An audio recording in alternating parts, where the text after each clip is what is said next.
Welcome to NFL World and NFL Starts and Ends. I'm your host, Jacob. And it rains boys if you're the Jets. There's nothing else you can say about it. I turned on the game last night, and I got into the game a little late. And I watched one play, the play that Aaron got sacked on, and then the team, the ABC unit, just keep replaying it over and over and over again. So I didn't understand why, so I switched to ESPN2, thinking that would make a difference. And then we see Aaron getting helped off the field. Aaron Rodgers suffered a torn Achilles. Now, this year it was kind of strange because Aaron, I thought when I saw him kind of walk off or limp off, I was like, okay, maybe he's banged up, but he might be able to return, or maybe he's done for the night, but who knows? And then they fear it's an Achilles. And then this morning that was confirmed. Aaron Rodgers played a total of 4 snaps. 4. He had 1 pass attempt, no completions, and got sacked. The guy got hurt on a sack. And it's not the Jets didn't need him to win because Josh Allen threw the game away. Like he does a lot. 3 interceptions on Josh Allen's part. But that's not your focus. For Jets fans, they were happy for the first time in a long, long time. They were happy. They kept saying, "We finally have a quarterback. We finally have a quarterback." It's our best quarterback since Joe Namath, which was for 4 snaps. And now it's the Zach Wilson show again. The defense looked great. But with Aaron not there, you could see the struggle. You could see how slow the offense was. The offensive line looked atrocious, which I said was gonna be the issue.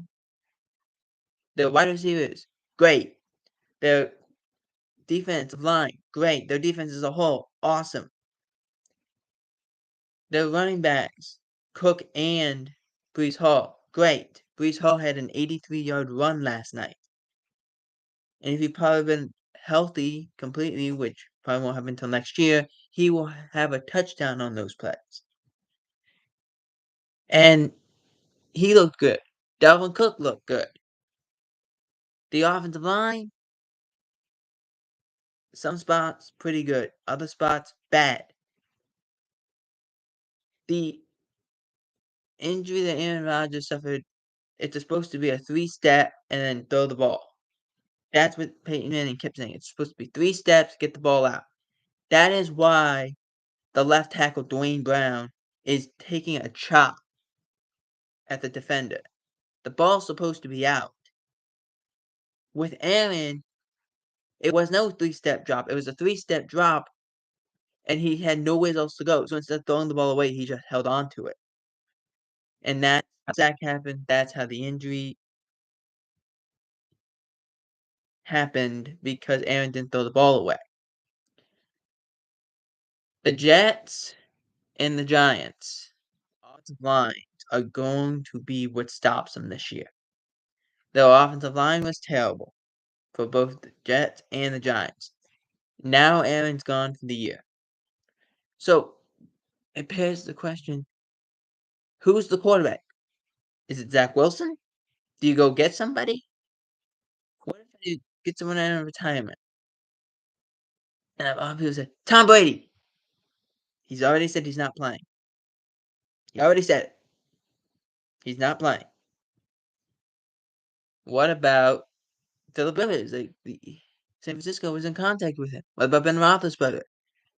That's what a lot of people say. I think if you're gonna do it, it would have to be Philip Rivers. Ben Roethlisberger can't throw anymore. Tom Brady's too old. Say that he probably plays another 5 years, but he's already said he doesn't wanna play anymore. So, it has to be Philip Rivers. There has to at least be interest to go call him. Maybe you go get Carson Wentz, but is Carson Wentz better than Wilson, Zach Wilson? No, the answer is no, he's not. So the question then becomes, who's the guy you put? Is it Bryce? Is it Zach Wilson, excuse me? Or is it someone that is not on the roster, free agent, Carson Wentz, or something like that? Is it a trade? Is it that you go and try to coax one of these retired guys out of retirement? The Jets have now entered, somehow, an even worse part of their history. When it gets bad, it gets worse. When it rains, it pours. For NFL World, I'm Jacob Hebert. Out.